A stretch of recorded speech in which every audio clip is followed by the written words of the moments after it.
Prince, good to see you, man. What's going on? OC 5412, what's going on? Barson 188, good to see you. And Bradley Fernandez, I'm glad, man, we are hitting it a lot already. 7 people on the chat, less than a minute on. I gotta start doing this more often. So good to see you guys. Barson 188, Prince, thank you for that reminder there. Hit that like button as you guys are coming in. Yeah, because that helps our analytics a lot. Does a lot for us. So yeah, legalized quiet. That's what I was saying. 8 Washington in 30 seconds. I think it's a new record for us. Now we just need to keep that up. We've got to keep that pace up and keep people intrigued and on this chat for a while. But good to see all of you guys. Thank you for joining us today on this casual Thursday. As you can see, just wearing a little bit of a windbreaker. It's kind of a nasty day up here on my campus. So we're taking it easy on this casual Thursday. Some of you guys may have checked our Twitter feed, knew that we were coming on at 12:30. If you haven't already, go follow us there at Gridiron Expert. That's going to give you all the updates and times you need for our live streams and anything else there. Emperor of Rome, good to see you, man. Glad you're able to join us. Always bringing some good discussion when you're here on the chat, so nice to have you with us today. And as always, I know sometimes it's difficult to come on in the afternoon. Sometimes you can't stay for very long, some of you guys, but we appreciate you coming in just for a little bit. So, like I said, we've already got 8 people on. Usually that's sometimes our peak, amount of viewers for a whole thing. So we're glad to have you guys. Bradley, Arkansas State, located in Jonesboro, Arkansas, so up in the northeast corner of the state, fairly close to Missouri, about an hour away from Memphis, and as Prince would say, in the state of Arkansas, in case you couldn't figure that out by yourself. So, but man, we are great comments already, guys. Thank you for joining us. And if you checked our Twitter feed, if you've read the description on this video, you kind of know what we're going to be talking about. A lot of stuff already. Of course, taking your questions, taking your comments, because that's what fuels these chats. But we're going to be talking about the NFL draft because, of course, that is tonight. It's kicking off at 7 o'clock on ABC. Some of the best college football players in the country going to be taking the next step in their career as football players, going to the NFL draft. It's one of my favorite times of year. You know, some people can't sit there and watch the draft for the whole 3 hours or 4 hours, however long it takes.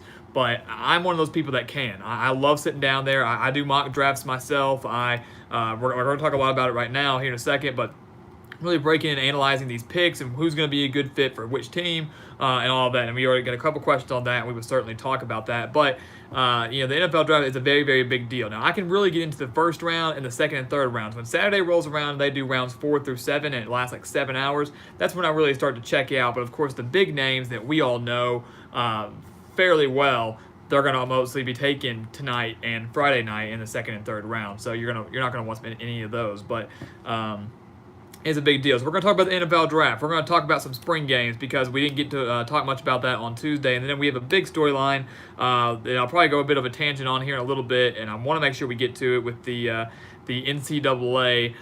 Some discrepancies there, some poor decisions made by the NCAA that I strongly disagree with, that most of the country, if you're familiar with it, disagrees with, and we'll touch on that here in a little bit. So real quick, though, we're talking about the NFL draft. Prince, how many Clemson D linemen go in the first round? 2, 3, or 4? Very good question. And it varies, man. If you look at all these different mock drafts, I mean, some people have it as high as 4. Some people just have it as 2. I know that. So you've got, I think, Clelin Ferrell. He's been projected to go anywhere between like 15th and all the way down at 32nd. To the Patriots, assuming they don't trade out or move farther up. You've got him. You've got Dexter Lawrence up there as well. That could be a big time get for any team, and whether or not he will be drafted in the. I would think he's got the talent, Prince, to be drafted in the first top 10, like in the top 10 of the draft, and that's a very suitable fit. I would say right now all 4 or 4 of them is pretty bold just for the first round. I'd put it right in the middle. I think I'd go 3. I think you see 3 of them getting taken in the first round. I think that's really, really good. It shows that Clemson is certainly stepping it up, and all of those players are extremely talented. They're going to be a huge boost for any team on that defensive line. So I'm excited to see what happens there. But I'm going to say 3 tonight in round 1, the rest coming rounds 2 and 3, because they still have that elite talent. I just don't know if it's going to be enough for round 1. I mean, that's almost 10% of the picks right there. If you have 3 defensive linemen and 32 draft picks, I mean, that's almost 10%. So, which is pretty hard to believe. So,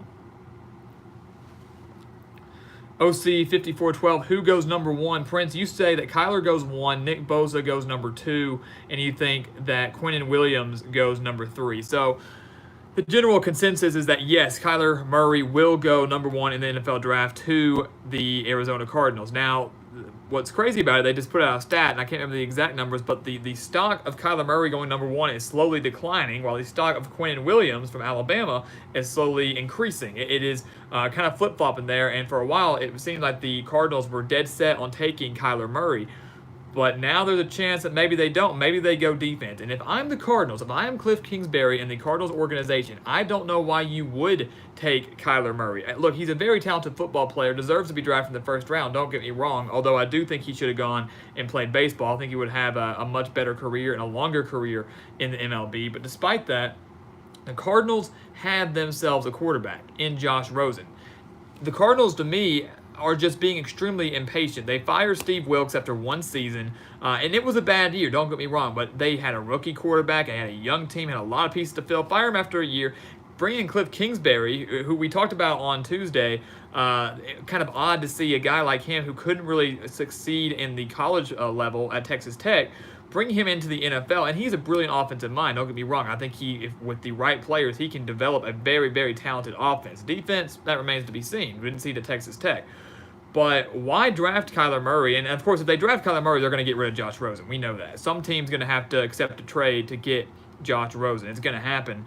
Or maybe they'll try to have a quarterback battle. But I think Rosen's a very, very capable quarterback.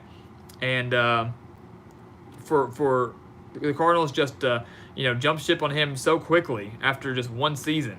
He was a rookie quarterback. I mean, that would be like the Rams getting rid of Jared Goff after his abysmal rookie season. I mean, but look at it. He got him to the Super Bowl this year. Yeah, their defense played a role too, but Jared Goff is not a bad quarterback by any means. So this is the first draft in a while, and I've kind of switched off a little bit there because you were asking who goes number 1. I still think it will be Kyler Murray. I do believe that. Would not be surprised if it wasn't. I could see it switching. This is the first draft in a while where I think we have had, it's fairly unpredictable. Most times you look at it and you're like, most of the mock drafts line up, unless you just got some guy that's trying to be extremely bold. But most of the mock drafts, they agree on most things. This is the first time in a while that I feel like we have a lot of uncertainty going into this NFL draft, especially at the number 1 pick. Even though it probably will be Kyler Murray, it's a very good chance it could be someone like Quinnen Williams or Nick Bosa. That's who I would take. I would take a defensive player if I were the Cardinals. There's rumors that they could even trade. There's rumors that the Cardinals could trade out of the number 1 pick. There's rumors that the Raiders might trade up there, although the Raiders and John Gruden especially doesn't really like taking rookie quarterbacks. He wants kind of a veteran quarterback. He's got one in Derek Carr. Maybe they make a trade in the draft for a veteran quarterback from another team. I don't think he drafts a rookie quarterback in this draft. But there's a lot of uncertainty entering this NFL draft, especially in round 1. I'm very excited to see how it all plays out. 7 o'clock tonight, it's going to be a blast. And we're not shutting down NFL draft talk now. That was just talking about the first pick there. Bradley Fernandez, do I think Antoine Wesley or Dakota Allen get drafted? If so, in what round? That's a good question. That's a good question. I think they get drafted. And that's another thing there. When we talk about these players, people say, "Well, they're going to get drafted." There are a handful of players, guys, that you go through all 7 rounds, they don't get officially drafted. But right after the draft ends, or after that last pick, Mr. Irrelevant, they start signing these contracts. Maybe it's to a practice squad, or maybe it's just kind of, it's not a free agent contract, but they sign these contracts after the draft. So it's not that they weren't an official draft pick, but some of these players do go and get signed to these other teams, and they have an opportunity to do extremely well there. So there's a possibility that could happen for guys like Dakota and guys like them. I have no doubt about that. And who'd you say? Antoine Wesley as well. I'm trying to fix this. Hold on, we had some technical difficulties, but I think, Bradley, there's a very good chance that they could get drafted. If they're going to get drafted, though, it's going to be anywhere between 5 and 7 if they get drafted. And that's one of those later rounds. You'll be looking for them potentially on Saturday. And if not, you need to be checking your social. If you're really invested in that, check your social media and stuff like that, because you'll get alerts saying that they've been picked up by another team. Will Burrow, good to see you, man. I'm glad you were able to join the chat with us today. It's been a while. Bold statement, Cowboys win the Super Bowl and bolster up that defense with a safety in the 2nd round. Clayton Holderfield, good to see you, man. I'm glad to have you on the chat as well. always good hearing from you. But Will, you think they're going to get a safety in the second round? Well, the Cowboys, if I'm not mistaken, don't have a first-round pick tonight on Thursday because of the Amari Cooper trade with the Raiders. And the Raiders, man, bolstering up those draft picks. Hopefully John Gruden can make some major moves, and that front office for the Raiders can make some big-time moves for a team that struggled so bad last year. But, yes, the Cowboys need to bolster up that defense. Their offense is looking good. You've got Dak Prescott, not a bad quarterback. Ezekiel Elliott, very solid offensive line. If I were them, I might pick, if they don't trade into the first round, in the second round, yes, bolster up that defense. Maybe get another offensive lineman just to bolster that, as some of those guys have been getting hurt, or they might be getting rid of them. Amari Cooper now, Michael Gallup. Now they've added Jason Witten back. This Cowboys offense is going to be very potent, so you're correct. They need a draft defensively. Secondary is going to be key. I would agree with that, getting a safety in the second round. And you like Rapp from Washington, very talented player. Chris Peterson knows how to coach a defense there. If you've watched the draft the past couple of years, you've seen the amount of defensive stars that have come out of Washington under the Chris Peterson era. So would not be a bad decision for them. TFL Theo, I don't think I've seen you before, man. If so, it's been a very long time, so glad to see you. If you haven't subscribed, go ahead and subscribe. If not, or if you already have, thank you for joining us again today on this Tuesday, or on this Thursday. Man, all my mind's just jumbled right now, guys. But on this casual Thursday, we're glad to have you in the chat. Always discussing, getting some good discussion here. So go ahead and leave a like, a comment, subscribe, everything like that. But we appreciate you jumping on.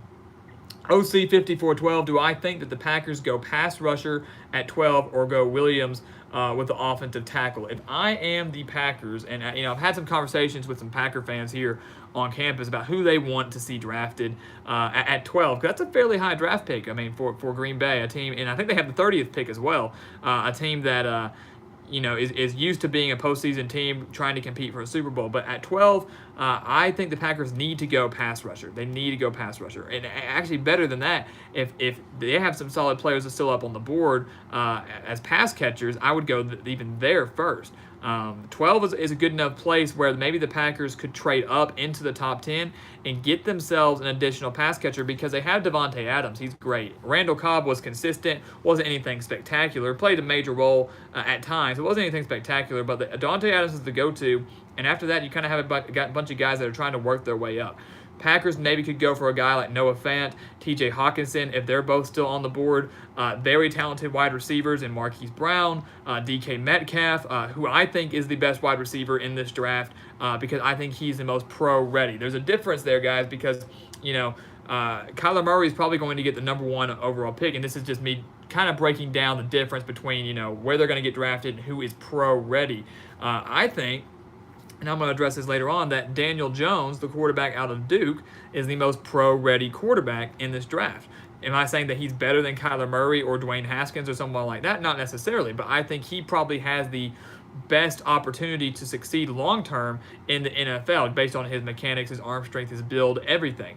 This goes for the same with these wide receivers. I think DK Metcalf, with his talent, with his size, especially his size and his ability, probably is the best long-term wide receiver and probably is the best wide receiver in this NFL draft. At 12 for the Packers, why not go Metcalf? Why not go Hawkinson? Why not go Fant? Go get yourself a pass catcher, and then maybe down at 30 you can get yourself a pass rusher or offensive tackle if you need that, which I think it would be bold or smart for them to do that. But the draft game, guys, is a very difficult thing to predict. It is a very difficult thing for any coach and front office to deal with. Some organizations do it based on best player available. It's just like they have a big board, and so they're marking off people like, all right, this is our best guy available, so we're going to take him. Some people hone in on a position that they need. They know we have to get an offensive tackle. We know we have to get a pass rusher. We know we have to get a wide receiver, and they focus specifically on that. That's how I would operate if I was in the draft, in the war room. I would operate on who do we need. Yeah, you want the best player available, but if the best player available is a quarterback, and I've got, myself, even though they might need one soon, like a Tom Brady or an Aaron Rodgers or a Drew Brees or someone like, the Rams, somebody that have young quarterbacks like Jared Goff, I don't need a quarterback. You could get a solid backup, but I don't need one. Even though he's the best player available, you're going to go for someone that you truly need, a position that you truly need. So it's going to be interesting to see how all that plays out.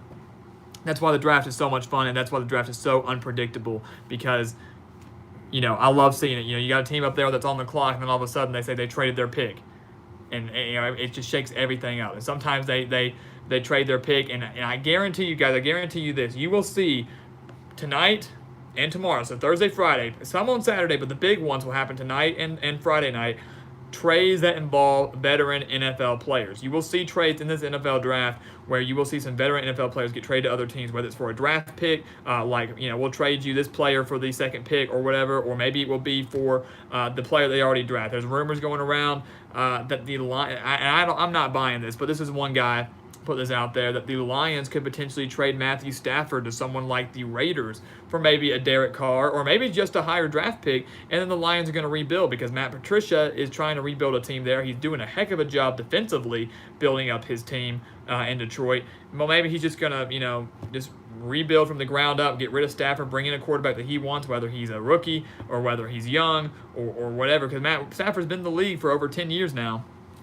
There's rumors about that. So you will see a handful of trades tonight and tomorrow that will involve some veteran NFL players, and it's really going to shake up the league. And that's why the draft is even more fun, because it's not just trading draft picks, it's trading players that are already existing or already in the league and can make an immediate impact for a team, because these rookies can make immediate impacts, but sometimes you need to coach them up, you got to build them up, it takes a little bit of time. So it's going to be interesting to see how that plays out as well.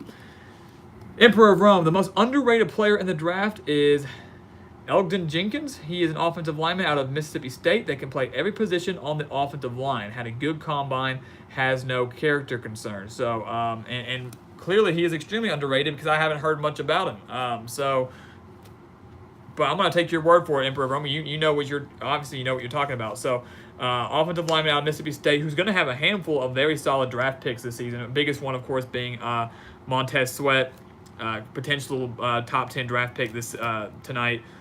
Could go to the Lions, bolster up that defense a little bit more. Could go to the Raiders. We don't know where he's going to go, but I guarantee he'll be top 10, if not top 12.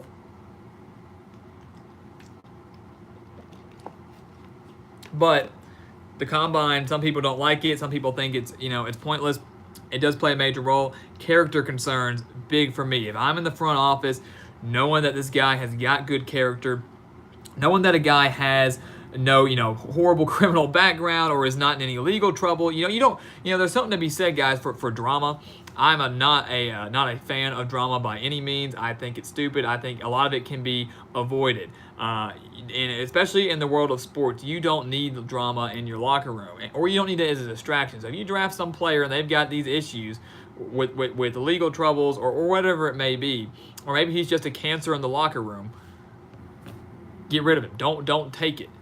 Even if he's a talented player, let some other team do it, because I can guarantee you, at least 8 times out of 10, you draft a player like that, it's not going to work out for you. Or you're going to have to sit there and you have to deal with all these legal troubles. And he's suspended for a couple of games, or he's suspended for a year. Then he gets into more trouble. It doesn't have to be legal, but he gets into more trouble or makes another mistake, and then you've wasted a draft pick. Save the drama for your mama, Comic Dude 45. Absolutely. I couldn't agree more with that statement than any other statement you've ever said on here. So very good there. Emperor of Rome, you can see the Raiders trading up to number 1. I could too. They're at 4 right now. It is extremely possible that they could trade up to number 1. Now the question is, if the Raiders were to do that, who do they take at 1? Because I don't think they take Kyler Murray with the number 1 pick. I do not think John Gruden does that at 1. I could very well see him taking someone like a Quinnen Williams or Nick Bosa to bolster up that Raiders defense. I do not think they take a quarterback with the number 1 pick if they were to trade up there. They could. I'll tell you one thing, guys. John Gruden is a mastermind. People don't think that he knows what he's doing, but he knows. I promise you, he does know what he's doing. He had a master plan when he was trading people, Khalil Mack and Amari Cooper and guys like that were big-time playmakers for the Raiders. He had a plan.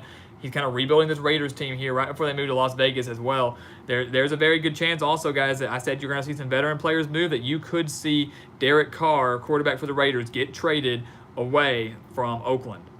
There's a very good chance of that. I don't think it's like they had this bad relationship or anything, but I think there's a chance that Derek Carr could go, make an immediate impact for another team, and the Raiders either get someone decent in return or they draft a quarterback here. But as I mentioned earlier, John Gruden does not like to take rookie quarterbacks. Even in his first stint with Oakland, even in his stint with the Buccaneers, he didn't really like taking young quarterbacks. He liked getting players that had experience in the league already and knew how to handle the league and play extremely well. Freeman Allen, you're saying he's not a good coach. I think he is a good coach. I just a little bit of a disagreement there. I think he is. I think, he's been out of the coaching game for so long, guys. So when he comes out in his first year with the Raiders, he didn't do extremely well. And I think Raiders fans were disappointed with the way things went. But as we've said before, you have to give coaches a little bit of time. Even in the NFL, you have to give them a little bit of time to build their team up. And I think that's what Jon Gruden's doing. Unfortunately for Jon Gruden, that division he's in, the AFC West, is getting tougher and tougher by the day. The Chiefs continue to add playmakers on the defensive side of the ball. They have the reigning MVP in Patrick Mahomes, extremely difficult. The Broncos have added Joe Flacco, who is not necessarily an elite quarterback, but is a capable quarterback, a Super Bowl champion quarterback, and usually bolster a fairly strong defense. And then, of course, the Chargers as well in that division. Phillip Rivers, by far one of the best quarterbacks in the league right now. Playoff team last year, had they not played the Patriots, I think they could have made the AFC Championship. So that division is extremely tough, and it hurts for the Raiders. But to win that league, you're gonna need to bolster a really good defense. The Raiders have added some players on the offensive side of the ball, of course, as we know, Antonio Brown. So I think they're gonna go defense. If they trade up, they draft someone like a Nick Bosa or Quinn Williams that will bolster that defense immediately.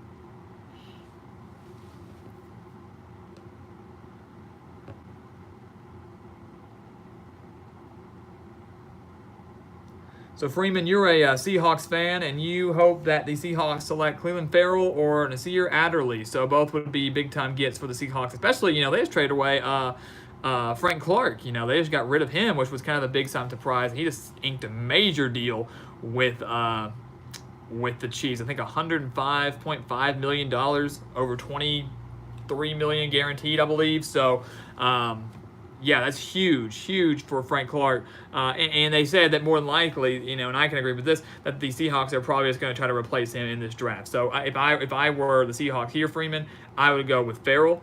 I think but whether or not he drops that far to Seattle, that's the question.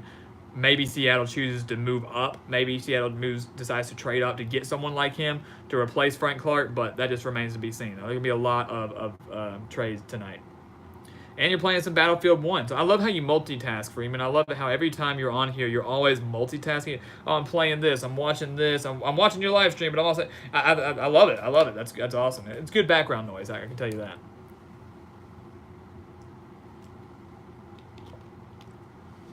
But will the Seahawks win the West, Freeman?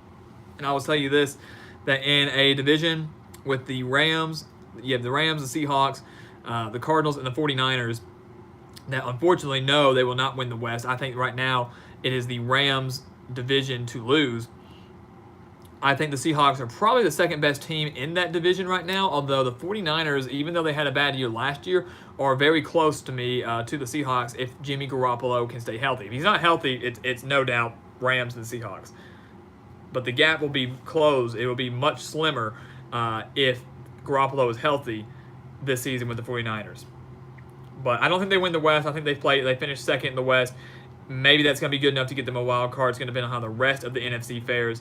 They did make the playoffs this past season. They lost to the Cowboys in the wild card round. But I think that's very possible for that to happen again. The Rams win the division again. Seahawks get a wild card. You say the Rams have an average offense. Well, they didn't have an average offense for the course of the regular season. They just had a very bad offense and a very bad showing in the Super Bowl against the Patriots, where they were held to 3 points. But I wouldn't say it's average. I mean, Jared Goff, very capable quarterback. Todd Gurley, one of the best running backs in the league. Continue to add playmakers. I mean, the defense has been the key for the Rams. I think the defense certainly got them to the Super Bowl. But the offense is nothing to frown about. I think they're above average. I don't think they're right at it. I think they are a little bit of above average as an offense in the NFL, especially with how much change is going on in the NFL. I think Sean McVay has done a phenomenal job with them. Emperor of Rome, you think the Titans should go wide receiver or linebacker, and who would you like to see Emperor of Rome go for the Titans? If you're talking about wide receivers, I mentioned earlier that I think the best wide receiver in this draft is DK Metcalf. I think he would be a good fit for any NFL team, just based purely on, I believe he's the most pro-ready wide receiver in this draft. Would you like him? Would you like to see the other Ole Miss wide receiver, an A.J. Brown, go to Tennessee? Maybe someone like Marquise Brown, who's a heck of a deep threat and has quite a bit of speed, or would you just be happy with anybody? I mean, if you're going to get a wide receiver in the first round, you know he's going to be capable. You know he's a good wide receiver. Linebacker, that would be huge to bolster up a defense there as well. Legalized Quack, you're saying the Titans need an explosive slot. I would agree with that. They also need to make sure Marcus Mariota stays healthy as well. That's going to be the key. You got to have a quarterback that can get it to that explosive slot.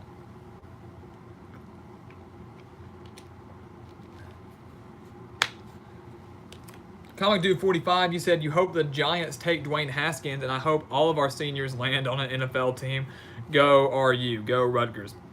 Well, for your sake, yes. I hope that all of the Rutgers seniors land on an NFL team. That would be nice. And when you say land, as we mentioned, that doesn't necessarily mean they have to be drafted in the 7 rounds. They can get signed after the draft, and that still counts. That's still an opportunity for them to show out and make a career. So, yes, I hope that's the case for you. Now, will Dwayne Haskins go to the Giants? Now, a lot of mock drafts early on had Dwayne Haskins going to New York, becoming the successor to Eli Manning whenever he is on his way out.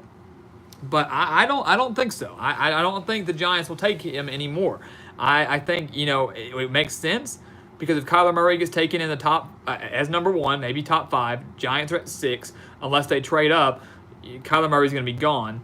Now you're left with 3 capable quarterbacks to go at 6 if the Giants choose to take one. I think the top 3 after that are going to be, in no specific order, Dwayne Haskins, Drew Lock, and Daniel Jones. And as I mentioned, I believe that Daniel Jones is the most pro-ready quarterback going into this NFL draft. I think he probably might have the best chance at having a long-term career in the NFL.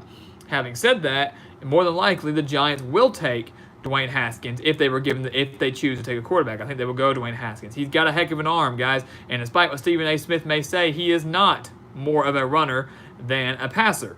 He is a phenomenal passer. Can he run? Yes, he can a little bit, but he is not he's no Kyler Murray. His strength is throwing the football. And I think it would be wise for the Giants to draft a quarterback that high because if they wait any longer, the top ones like Drew Lock, Daniel Jones, and Dwayne Haskins will be off the table. They will be off the market, off the board. So I don't know what the Giants will choose to do, but if they're smart, if their front office is smart, which the decisions they've been making lately have not been smart, they will draft a quarterback, and they would draft, in my opinion, I would draft Daniel Jones, but I would not be, if I were a Giants fan, I would not be upset with the drafting of Dwayne Haskins. Because I think he is certainly more than capable, and he would have a little bit of time to learn there and kind of get his feet wet in New York. And then as Eli is slowly on his way out, whether Eli gets traded, which I could see being a very good possibility in the next few years, or he chooses to call it a career, Dwayne Haskins steps in, and we'll see how he does. Dwayne Haskins, honestly, guys, somewhat reminds me a little bit of a Teddy Bridgewater. That is kind of what Dwayne Haskins. That's a decent comparison, in my opinion. Both had the ability to run a little bit, but their strengths were throwing the football. I think Dwayne Haskins owns the edge over Teddy Bridgewater, but to me that's kind of a similar comparison there. And Teddy Bridgewater had a decent career, a small career with the Minnesota Vikings, of course, and it had that injury that just kind of derailed everything. Sometimes, guys, when you can't stay healthy and you have injury after injury, it's really unfortunate to see because we've seen so many talented players suffer through that, and then they lose their job, and then they're put as a backup, or their just career ends. And they had a lot of promise, but one injury can ruin it all, and that's really, really unfortunate. Emperor of Rome, you said you like A.J. Brown a lot more than D.K. Metcalf. Also like N'Keal Harry out of Arizona State. Yeah, he's a guy that I don't think is getting talked about a whole lot, but has the chance to be a top 20 pick tonight. Or at least just first round pick. I think everybody's focusing on the Marquise Brown, A.J. Brown, D.K. Metcalf. But you're right, N'Keal Harry, a very, very talented wide receiver at Arizona State, would give you guys a heck of a deep threat down in Tennessee. So, I think it's interesting that you like A.J. Brown a little bit more than D.K. Metcalf. I mean, I think they're both very, very talented wide receivers. I think Metcalf, like as I said, owns the edge over Brown, but either way, you're going to have a solid wide receiver there. So you've got 3 options there for the Titans. If they're wise and they choose a wide receiver, surely you can snag one of them.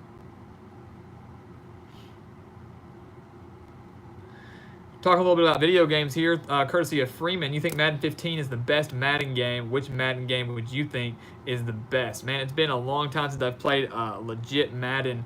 I don't buy the Madden games as religiously as I did the NCAA games, and that was the next comment here, Comic Dude 45.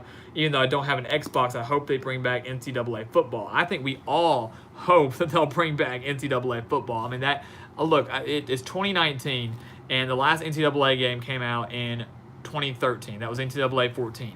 I still play NCAA 14 on my PlayStation 3. In the day of age where we have Xbox Ones and we have PS4s and there might be a PS5 on its way out, I still play my PS3 just so I can play NCAA football. And I love it. I love it. It's so much fun. I think we all hope that they could bring it back.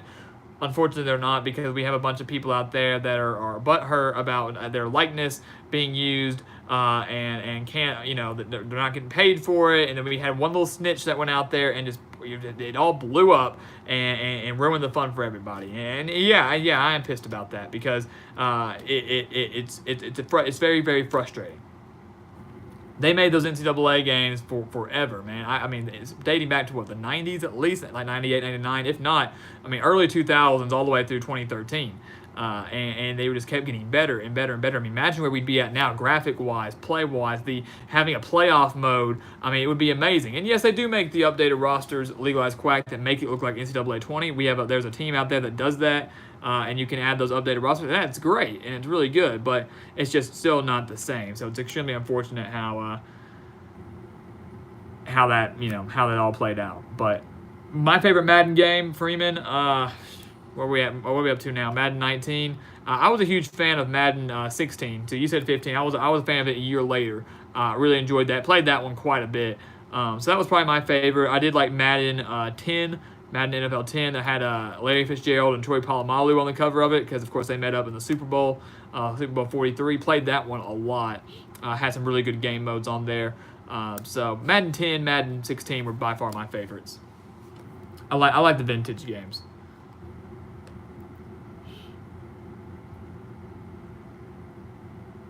So a lot of you guys still play NCAA 14 as well. Comic Dude, you got a Nintendo Switch. No Xbox or PS4. I got a good friend up here, man, that has a Switch, and you said, how's Smash Ultimate working out for you? I've been playing Smash quite a bit. I'm not gonna lie. With me and I don't have the Switch personally, but he does. He brings it over to our dorm room quite a bit, and we play a lot of Smash. And let me tell you what, I started off, I was god awful, but I've gotten a lot better at it now. So I really, really enjoy it. So might have to invest in a Switch, because it's a lot of fun. You can get some good games on there too. A lot of people want to go to the PS4s and the Xbox Ones. You can get some solid games on a Switch and have a good time with that. So, you want to fight on Smash? Let's do it. We'll arrange that. I'm gonna be in I'll be in New York this summer, so I'll be somewhat close to you if you're staying around that area. So, let's bring it on. We'll meet up. We'll play Smash. Let's do it.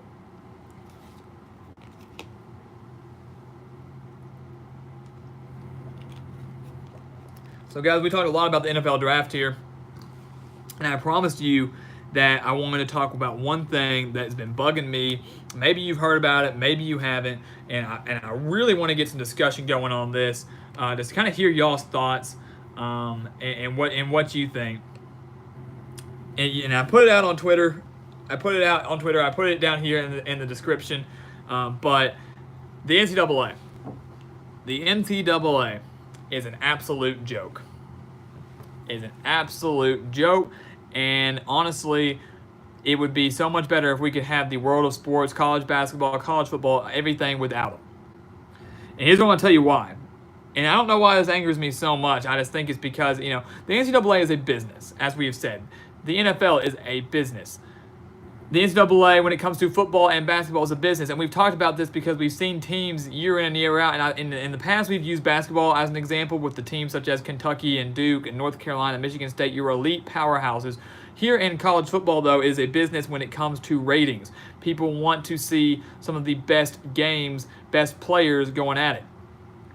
And for a while, we've had discussions about that on here, about the kind of the transfer rules, about whether we agree with them, we disagree with them, the transfer portal and how that's becoming a very common thing. But let me tell you something, as we've talked about it in the past, two big-time quarterback names have transferred as of late. Justin Fields transferring from Georgia to take the the starting quarterback job at Ohio State. And then, of course, Tate Martell, who transferred from Ohio State because he knew he couldn't beat out Justin Fields, didn't even try, knew he couldn't beat out Justin Fields, and transferred to Miami. Now, if you're familiar with NCAA transfer rules, you know that you have to submit like a waiver, you have to submit and see if it's going to get approved by the NCAA, if they will allow you to transfer immediately and become eligible immediately.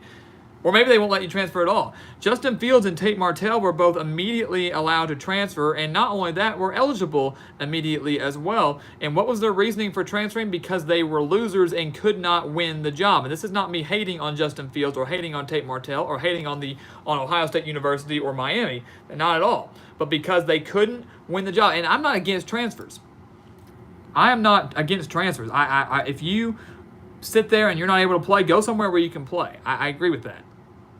I think and sometimes it's a good opportunity for players to transfer, but the NCAA allow them to go because they're big-time players. Now, the reason I'm getting very frustrated about this is some of you may have heard there are two players out there that maybe you've never even heard of before, Luke Ford and Brock Hoffman. Luke Ford looking to transfer to Illinois, and Brock Hoffman looking to transfer to Virginia Tech. Now, both these players, talented players, but nowhere near 5 stars like Justin Fields and Tate Martell.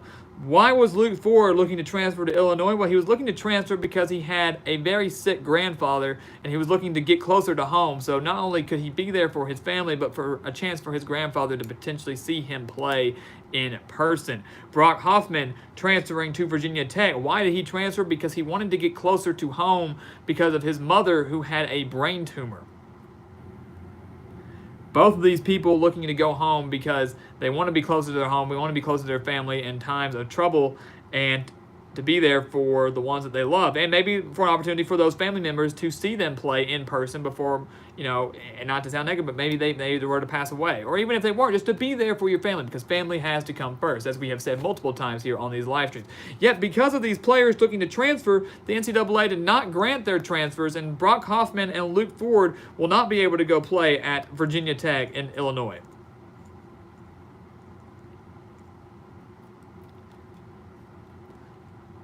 There's something wrong with that picture. There's something wrong with this situation. I'm not saying that the NCAA has to allow every single transfer and grant them eligibility immediately, or allow every single transfer to happen. I'm not saying that at all. But why? What would it hurt? What damage would it do if two players like Luke Ford and Brock Hoffman, who sure aren't major 5 stars, are going to Illinois, who has been completely irrelevant in the Big Ten as of late, and Virginia Tech, who had a down year last year, is a prominent program, but nowhere near the way they were. What would it hurt for those two players to go because of their reasoning of being sick family members and wanting to be closer to family? Whereas we have 2 5-star recruits that are looking to go to major programs such as Ohio State, who year in and year out is a competitive program looking to win a Big Ten title and potentially compete in the playoff, and Miami looking to do the same. Maybe won't do it this year, but looking to do the same year in and year out. It still is a big name program. The reason Fields and Martell got to transfer were because it's a rating show, and they knew. First off, I can tell you this: the reason they transferred was because of those big names, of Miami and Ohio State. And once again, not hating on the players, not hating on the schools, hating more on the NCAA and the way they did this. They're big-name schools, and they know that Justin Fields and Martell can make immediate impacts, bolster those programs, make them relevant, because when Ohio State's good and Miami's good, it is good for college football, especially more so Ohio State because they've been more relevant as of late than Miami. Also, it is a ratings thing because more people will want to see Tate Martell and Justin Fields in action. They are big-time 5-star recruits. They're big-time quarterbacks. They're talented quarterbacks. We have to let them play because that will help us, the NCAA, a business that has no concerns for your feelings whatsoever, does not care about morals, does not care about following the rules, does not care about playing fair, that they are going to allow those 2 quarterbacks to transfer, but won't allow these 2 other players to transfer. And I'm not going to say they're nobodies because they aren't nobodies, but they are nothing compared to Martell and Fields. Yet they were not allowed transfers for very valid reasons, whereas these other 2 quarterbacks transferred because they weren't tough enough and they weren't good enough to win their job, or they weren't, patient enough to wait their turn. Tate Martell transferred before even battling Justin Fields for the starting job at Ohio State. Made a comment that said, Why should Justin Fields come here? He hasn't put any work into this university like I have. Less than a week after that comment, he leaves. Justin Fields backing up Jake Fromm, a very talented quarterback. Sure, I mean, I don't blame him for leaving because Jake Fromm is going to be there for a little bit, at least for another year, maybe 2. If he's a junior, I believe he is. So get out, that's fine. But you can sit out a year. Jacob Eason did it. He transferred from Georgia after he got hurt and Fromm took over, transferred to Washington. He had to sit out a year. And I wouldn't have as big of an issue with this if these players had to sit out a year. But it's the fact that their transfers were granted immediately and they will be eligible immediately. And we have 2 players that have very valid excuses for going home and transfers, and the NCAA prevented that. The NCAA is corrupt. It is an absolute joke. It is a business. And I get it's a business. And I get this will not be the last time this happens. This will happen time and time again. And I get this isn't the first time this has happened either. But it is a joke and it is corrupt, just like they are in basketball, just like the NFL is. I agree that the NFL is a corrupt business. There's something to be said for consistency. There's something to be said for being equal when you're when you're disciplining players, when you're disciplining teams. But they don't. They don't. The NCAA doesn't do that either. It's a joke, it's a laughingstock, and it's an embarrassment. But nothing will be done to change it. Nothing will be done to fix it. But it's extremely wrong. And so I feel for Luke Ford. I feel for Brock Hoffman. I feel for their families. And while I give both of these men credit for not lashing out the NCAA as well as they could, and they are appealing it. They are appealing that decision. And maybe it gets overturned. Who knows? Maybe it will. I don't know. But it should never have been up for question anyways. Should never have been up for debate. Even if they allowed the transfer and made them sit out a year, probably wouldn't have had a big deal with this. The fact they denied the transfer altogether. And it's wrong. It's wrong for those families. It's wrong for those players. It's an embarrassment, and it's a joke. And unfortunately, the NCAA will not change. And if they do, they will not change anytime soon. So there's my little tangent on that. Emperor of Rome says there needs to be a competitor to the NCAA. You know what? I'm not even opposed to it. I'm not even opposed to that. As much as I love college athletics, college football, college basketball, college baseball, there almost needs to be a competitor to the NCAA, or someone needs to go over there and slap some sense in the NCAA and make some changes. Because it's ridiculous. Absolutely ridiculous.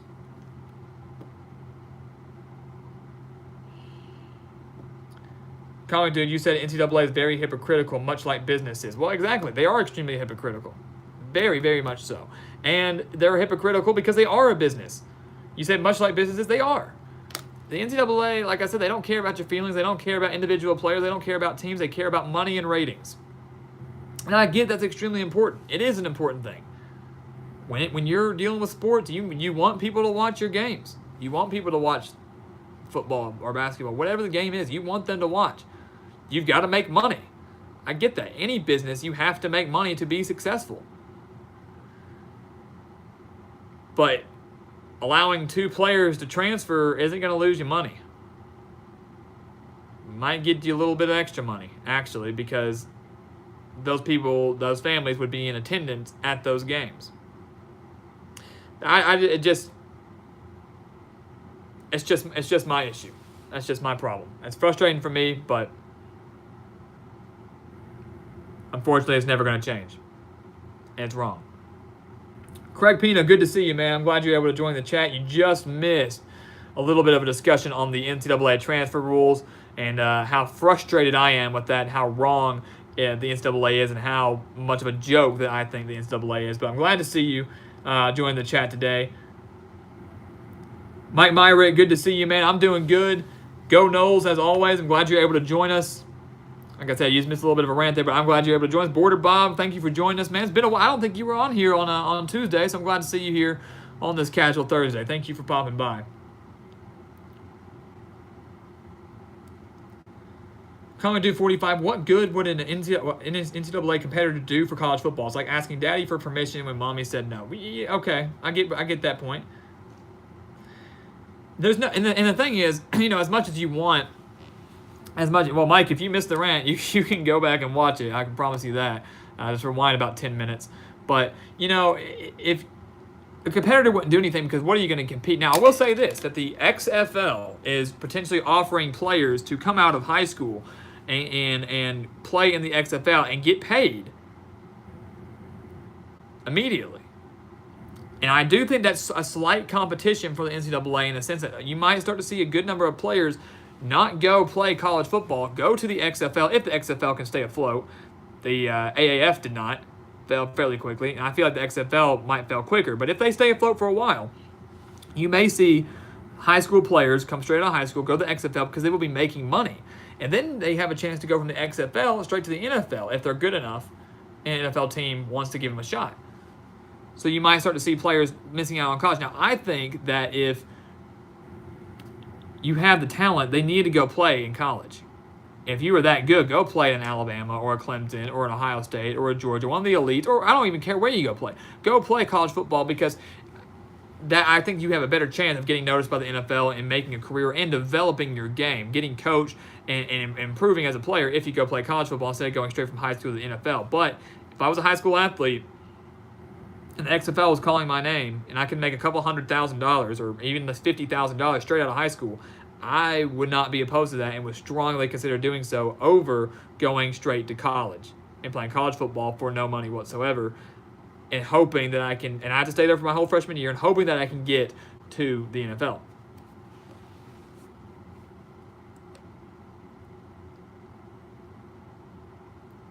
Prince, you said the difference is the NCAA is a monopoly, a business is not, and very, very true. And for those of you that don't know, it's a very big difference. Monopoly versus just a plain business.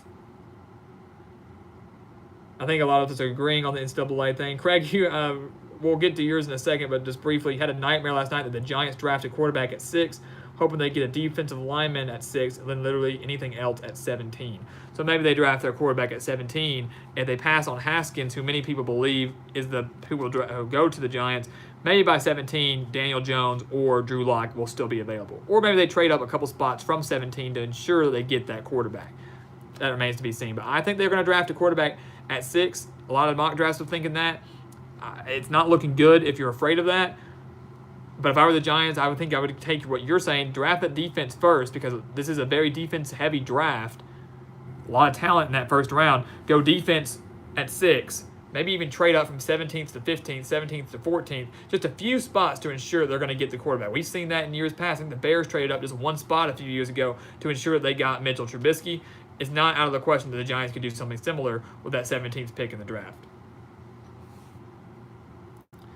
Vin, good to see you, man. I haven't seen you in a while. NCAA needs to bring the video games back. Madden is so bad. I don't have anything against Madden, but NCAA, much better, much better. Very good point there, Emperor of Rome. Okay, let's keep the politics to a minimum. We got into that. We were talking about businesses and monopolies with the NCAA, but we're not going to dive into any actual politics here. The NCAA is a joke, Mike. Absolutely. That's what we were saying in that rant. It's an absolute joke and an embarrassment for, I think, college athletics everywhere. And it's unfortunate for the players that are trying to get transfers and their families that sometimes those players need to get there for the families. It's frustrating. But yeah, keep the politics to a minimum. I appreciate Emperor of Rome. Always a good reminder there. And you said the idea would be that the NCAA would have to treat their players better or risk them going to the competitors. And basically so. And it's not a matter, it's almost a matter of, it's not that they don't treat them bad or poorly. Now, the transfer thing, yeah, they do treat them poorly there. And it's wrong and it's stupid. It shouldn't be an issue. We've had conversation on here before of whether or not that players should get paid or not. I think, I disagree. I don't think they should get paid. Or if they decide to go that route, they can get paid, but they need to put it in a fund where they can't touch it until they graduate. That would be what I do. But you're right. The idea would be that they have a competitor that would just provide more benefits for college athletes or high school athletes going to college than the NCAA does. But the odds of that and the logistics of that are too great and too complicated that it would never happen. The NCAA, as y'all said, it's a monopoly, and there's no one that can compete against them.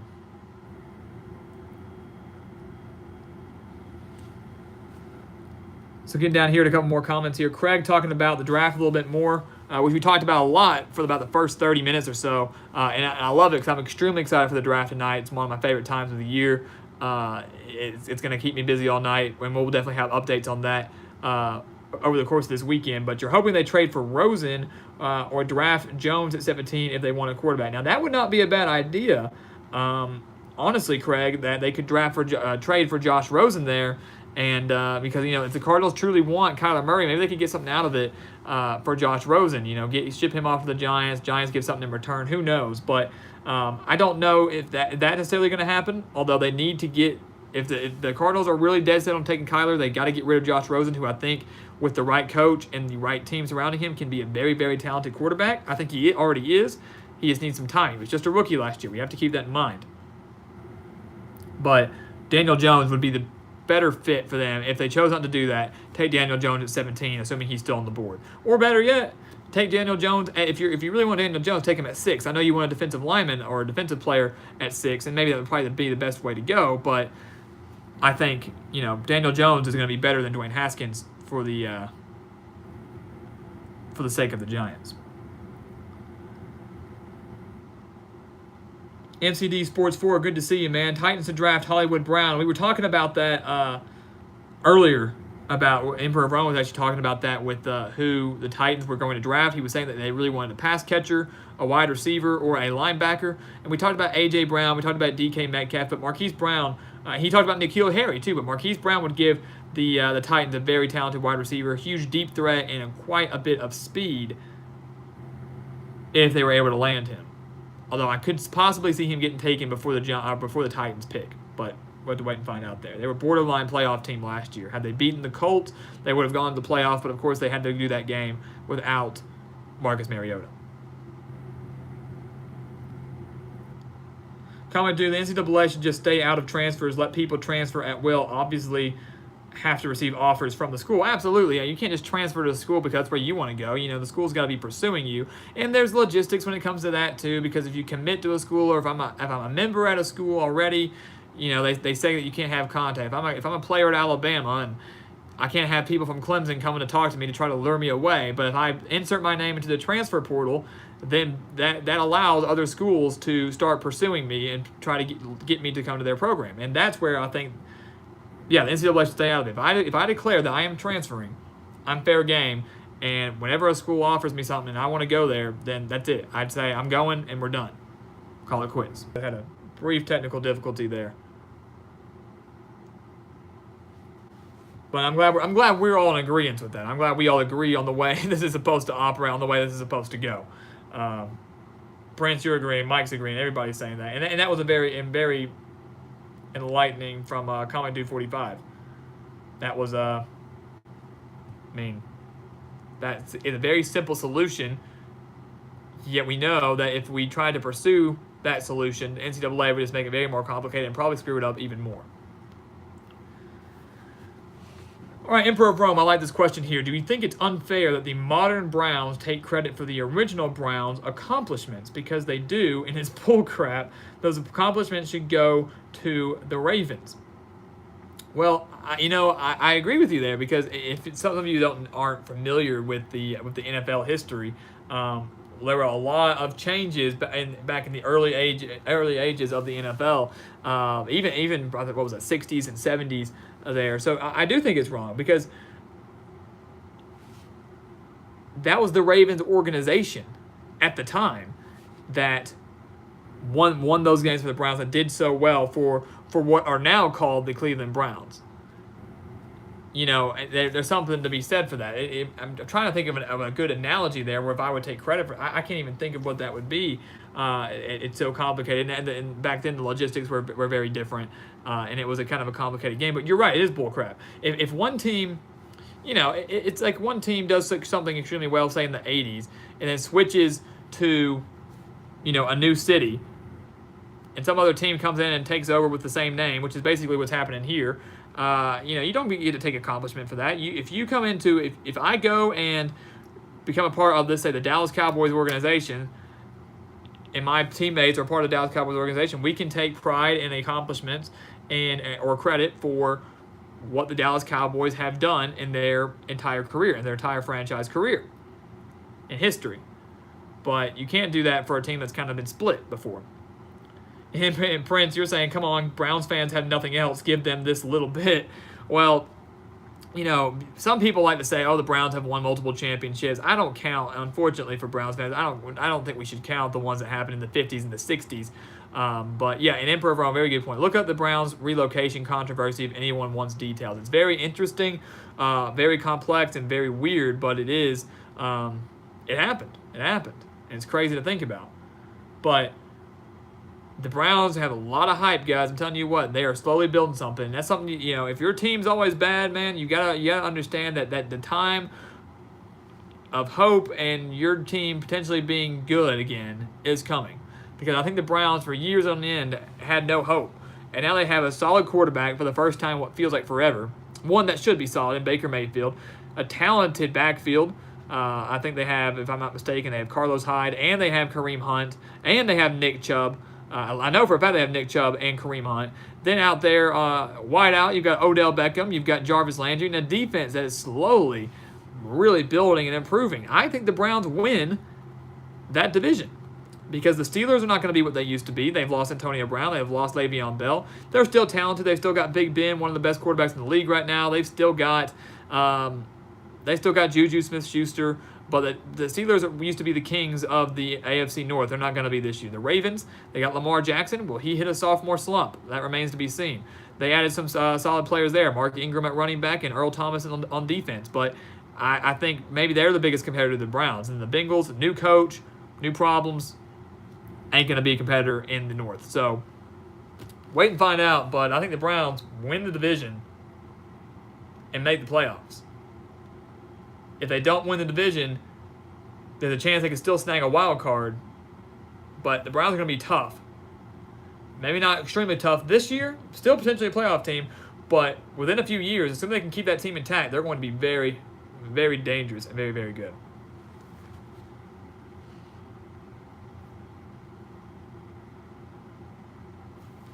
Prince 6'1", they claim as many fake titles, the Browns, as Alabama. That is a debate that I'm sure could go on and on between you, Prince, and Emperor of Rome. Good stuff there. Comment 2, the Browns named their team after Paul Brown, their coach at the time. Too bad he then moved to the Bengals, and they renamed their stadium after him. Awkward. Awkward indeed, more so now that they're actually in the same division. Or were, and still are in the same division. So, it's weird stuff, man. It really is. But you just gotta love it. It's sports. You gotta love it, honestly. I mean, just the controversy, the awkwardness, the location changes. It's a beautiful, beautiful thing. The stupidity and arrogance and ignorance of the NCAA. You gotta love it, right? You just gotta embrace it.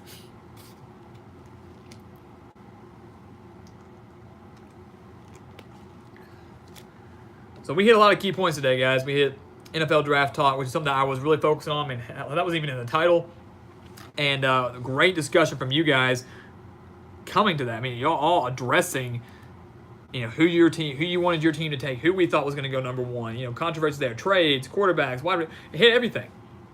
And I can promise you, tonight is going to be a very exciting round one. I'm already getting hyped for it.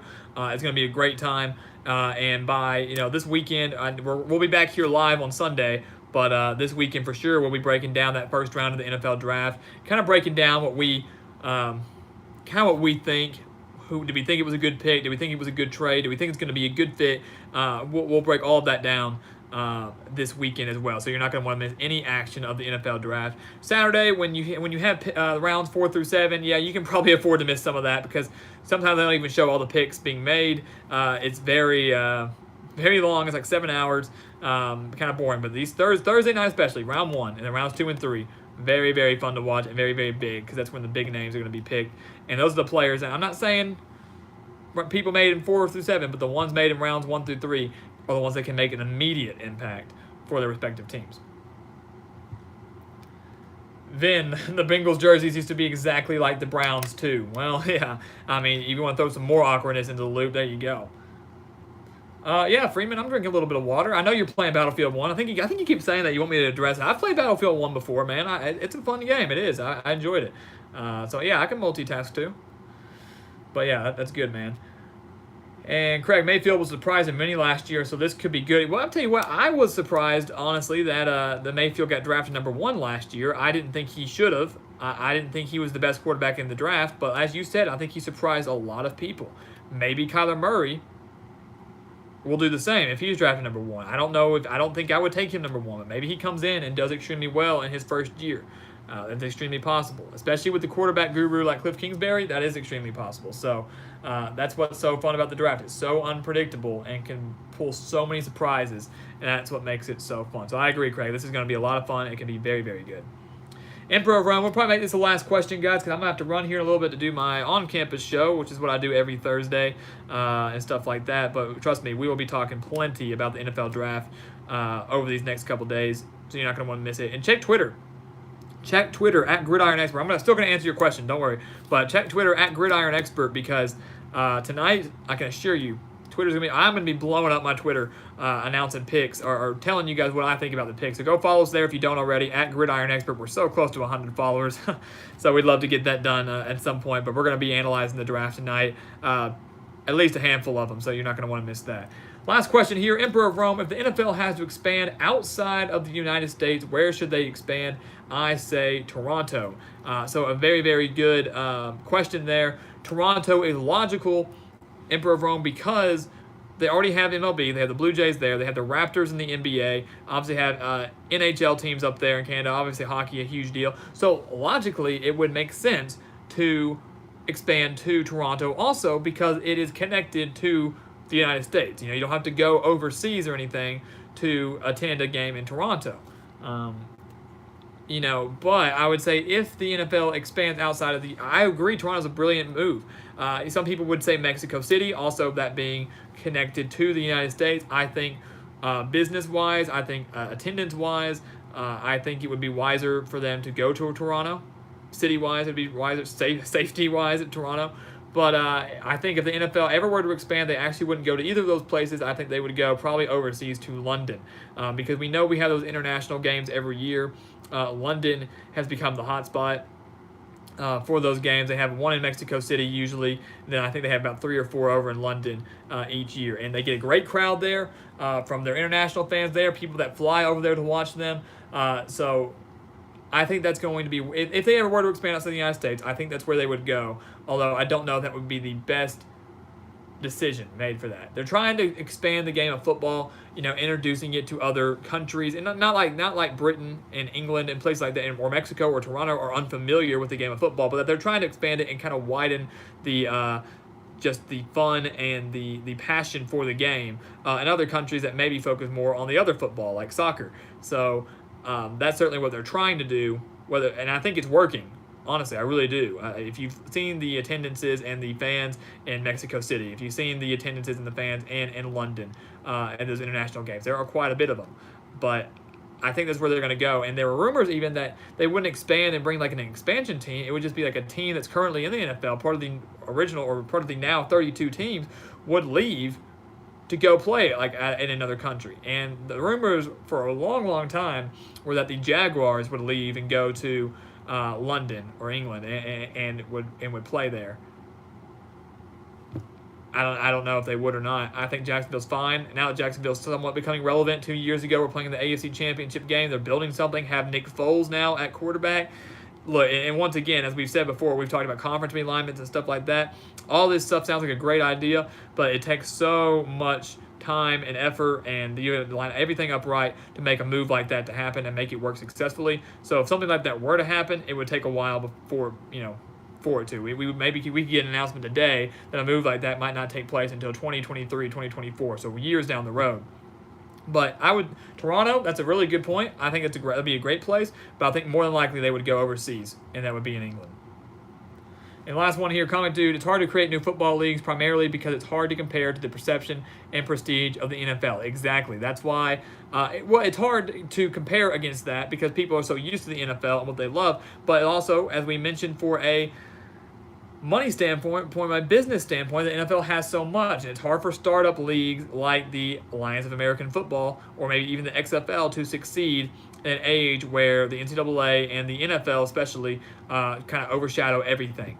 And the NFL certainly doesn't want any competitors taken away from their viewership and from their money, and so they're against any startup leagues like that. So, and we had some problems with the AAF and the NFL just a few months ago before it all shut down. So, but you're exactly right. It's extremely hard to do. I'm perfectly content with the way things are now. I love college football. That's not going to change. I'm perfectly content with the way the NFL is right now. We don't need any other startup leagues. If we get one and it's going during the off season, during the summer, or during the dead months of February through April, that's fine by me. Football's football, but we've done it before without it, and we can still do without it. So, and it's extremely tough. Toronto lobbied for the Bills to relocate there, then that would not be a bad idea. But there's too much history in Buffalo for the Bills. I don't know if they would ever do that, but maybe they would. Maybe change the scenery. Maybe if they get a change of scenery, maybe they can get a change of wins there too, because Bills have not been great for a while. Maybe they can finally win a Super Bowl. Those poor guys, 0 for 4. 4 straight, 4 losses. I feel for the Bills, man. And Mike Myrick, I appreciate you, man. Thank you for stopping by. I always appreciate it when you guys are on the chat. I always appreciate it when you were on the chat and on the stream, so thank you for joining us, man. Freeman Allen, A&M playoff contenders? Not this year. I'm going to quick answer. Showing signs of improvement under Jimbo Fisher. They're doing great, but not playoff contenders this year. So, guys, thank you so much for joining us on this Casual Thursday. Great discussion today about the NFL. Great discussion about the NCAA. That kind of took up the majority of the time, but I wouldn't have had it any other way. So, thank you for joining us. Watch the NFL draft tonight. Check us out on Twitter at Gridiron Expert. And stay tuned for our next live stream that will be coming out on Sunday. So, you guys have a safe rest of the day, and we will see you next time here on the Gridiron Expert.